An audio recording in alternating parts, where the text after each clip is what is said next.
Hello and welcome back. This is my second year taking part in Inktober, and at least for this week, I tried doing a drawing every single day. But to be honest, I only have 5 drawings. For this year, I wanted to be some connecting thing to all my drawings. That recurring symbology will be a witch, this being a reference to my friend Ashley, who is a witch. Just look at this definitely candid photo of her brewing soup that totally isn't a drawing from last year's Inktober. Anyways, the first prompt was crystal. My mind went to Skyrim's Petty Crystal, or Petty Soul Gem. In the game, there's also these staffs that can shoot electricity or balls of tentacles, so I went with the crystal stuck to a stick. I'm glad for this drawing I was able to easily incorporate a bit of my more abstract nature in art. Sue was the prompt of the second day. For that I drew a witch in a heart. I was thinking of playing cards, so this would be the Witch of Hearts. Not because this is a nice witch who is lovely, but because this witch will eat your heart out, just like Ashley did behind a dumpster. Moving on to the third prompt, vessel. It is a beach Nordic boat with a witch attached to a pole. I went through many ideas for this one. My first idea was inspired by a ceremonial thing, or at least that's what they show us, where they shoot a flame arrow at a boat with a corpse, but instead of a corpse I thought it'd be a witch. But then I kind of went against that idea and I thought of the beach ship, and I'd also wanted that to be on fire, but again I decided to go against it. So I just did a beach ship with the witch, but no flame. For the first day, I was kind of stuck and I didn't really have much time, so I didn't make a drawing. That was the same story for the 5th day. But on the 6th day, I decided to combine the prompt for the last 3 days into one drawing. The prompts were Knot, Spirit, and Raven. And I already knew what I was going to make with those prompts, like a raven dragging around a spirit. I have had a bit of a laugh with these drawings for the week, and this one wasn't any different.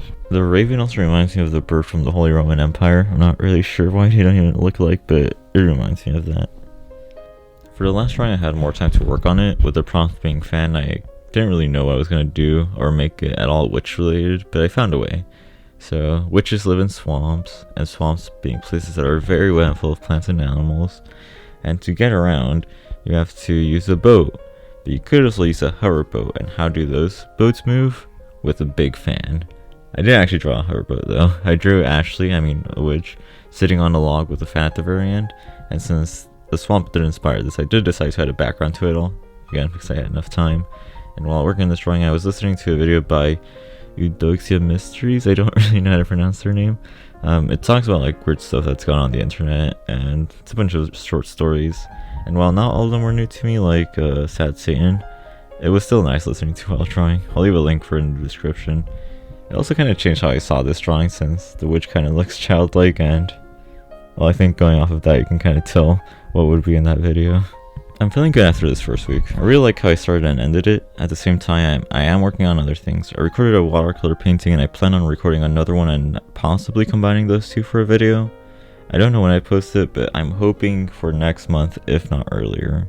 There's also my next bigger project, which I haven't had much of a chance to work on. Sometimes I get a bit concerned that my art style is really demanding on my wrist, so I often give myself breaks.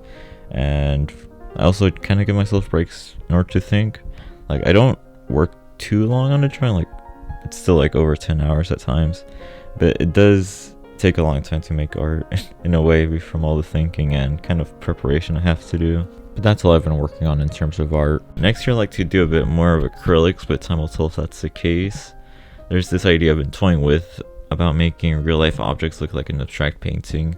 This concept isn't too developed, but all I know is I'm gonna need a lot of money to pull that off. That's one thing I'm looking forward to next year. And oh yeah, the other day someone asked me to make a drawing about their dog. I was asked this a while ago too by someone else, but at the time I wasn't really focusing on animals, but well, I still don't. But it might be something I do next year. But I wouldn't make the dog look realistic. I'd have to find a way to corrupt it. Not sure if the owner would like that, but that's what I'd kind of have to do in order to make it fit with the way I draw. This Spanish class I took for 2 years, I don't know what grades I got, but I don't think they were amazing. I understood the assignments and generally was able to do a good enough job, but I would constantly struggle understanding the grammar rules and memorizing all the vocabulary for the tests. This was a bit of an experimental class too, meaning that there was a lot for the school administration and the teacher to figure out about how to run it. And this did really show, since the following year the class was reduced by about half. Our teacher would eventually tell us that we kind of were guinea pigs. In order to advance to the next level, or the next year, you need to pass with a C. He followed that up with, "That was a big mistake, that's why I'm changing it to a B for future classes," and we got a laugh out of that. Towards the end of it all, it did feel like I learned a bit about the workings of the language. At night I would get to thinking, and I remember one night I was remembering what I did in that class, and in that moment everything finally made sense to me. Any quizzes from the past 2 years could be handed out to me and I feel like I could ace them, but it didn't matter anymore. I was out of that class. But I still do appreciate it. I'm not sure if anyone else from that class feels the same way, but I do feel like it helped me out in some way. I'm not entirely sure how, but I feel that it has. Gaming is something I do a lot less of, which is quite a surprise to me. It's something in my life I've always been surrounded by. When I would come back from school, I'd play games for most of the day. Back when the first Destiny was still a thing, I'd play for that for hours.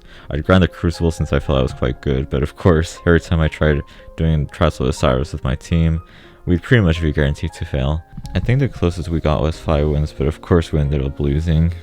Destiny 2 came in, I didn't really like that game. Before Destiny, I played GTA a bunch. Back in the 360 days, that's pretty much what I exclusively play. There's this guy that I play with called Game Master. The only reason I befriended him was because I was looking at the Terraria leaderboards, and I saw this and I'm like, huh, this must be a pretty cool dude. And so I sent him a friend request. Then, when we played GTA, I got to know his friend called Buttface. I think he told us he got this name from his brother. I don't know though. And there's this other guy I don't exactly remember. I remember he's Canadian, and there was something he had to do with bacon. And we were stuck on this like Trevor heist, and we would get to like the dump truck, and there'd sometimes be that one person who'd run us all over, which would either get us to a sliver of health or killing us, which would have us restart the whole mission. And then when we would leave like the gas station for that heist, we would always die too. There'd be that one person who'd always die. Either a car would ram into us, or somehow a car would clip through the bridge, blowing up our truck, causing us to restart. It's insane.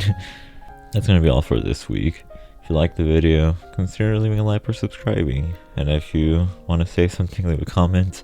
And hopefully I'll see you in a week. Goodbye.